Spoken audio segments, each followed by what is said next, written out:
എത്രത്തോളം ആൾക്കാർക്ക് വേണം എന്നുള്ളതനുസരിച്ചിട്ട് നമുക്ക് അതിൻ്റെ കൂവപ്പൊടി നന്നായിട്ട് പൊടിച്ച് നല്ല വൃത്തിയാക്കിയ കൂവപ്പൊടി തന്നെ. ഇതിപ്പോൾ എന്തായാലും ഇവിടെ വീട്ടിൽ തന്നെ ഉണ്ടാക്കിയതാണ്, അതുകൊണ്ട് നമുക്ക് അതിലൊരു കളർ കൊണ്ട് ഒന്നും വിചാരിക്കേണ്ട ആവശ്യമില്ല. അങ്ങനെ ഉള്ള ആ നല്ല കൂവപ്പൊടി തന്നെ എടുത്തിട്ട് നല്ലോണം നേർപ്പിച്ച് വെള്ളത്തിൽ കലക്കിയിട്ട് അതിൽ ശർക്കര, ഇപ്പം എനിക്ക് കിട്ടിയേക്കുന്ന നല്ല പതിയൻ ശർക്കര കിട്ടിയിട്ടുണ്ട്. അപ്പോൾ ആ പതിയൻ ശർക്കര ഇട്ടിട്ട് ആവശ്യത്തിന് ഇട്ടിട്ട് അതും നന്നായിട്ട് ഇളക്കുക.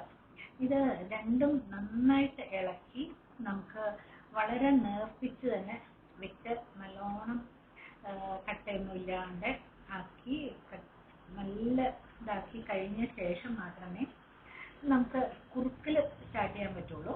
അപ്പോൾ ഇപ്പം ഞാൻ ഗ്യാസ് ഓണാക്കി എന്താണെന്ന് വെച്ച് കഴിഞ്ഞാൽ കുറച്ചൊരു ഇതായി കഴിഞ്ഞാൽ പെട്ടെന്ന് ശർക്കര ഉരുകാൻ എളുപ്പമുണ്ടല്ലോ വിചാരിച്ചിട്ട്. ഇപ്പം നന്നായിട്ട് ശർക്കര കട്ടയെല്ലാം മാറി നന്നായിട്ട് ഇളക്കി എടുക്കുക. എന്നിട്ട് ഇപ്പം കുറേശ്ശെ അത് നമ്മൾ അതിനും ഇപ്പം ഇത്രയൊക്കെ ചെയ്യുമ്പോൾ തന്നെ നമ്മൾ ഒപ്പം തന്നെ ഒരു ബൗൾ ധാരാളം കുറച്ച് വലിയൊരു ബൗൾ നിറച്ച് നാളികേരം ചിരകിയത്, പച്ച തേങ്ങ ചിരകിയത് തന്നെ എടുത്ത് വെക്കുക.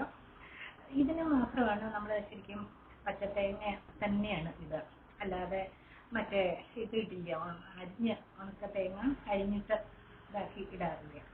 ഇത് നല്ലോണം നാളികേരം ധാരാളം ഇട്ട് എന്നാൽ അതിൻ്റെ ഒരു സ്വാദ പ്രത്യേകതയാണ്. ഇത് നല്ലോണം കുറുകി തുടങ്ങി നോക്കിക്കോളൂ. നല്ലോണം അത് കുറുകി വരുന്നുണ്ട്. അപ്പോൾ അത് അതിൻ്റെ ഒപ്പം ശർക്കരയും നാളികേരവും എല്ലാം വേവുകയും ചെയ്യും.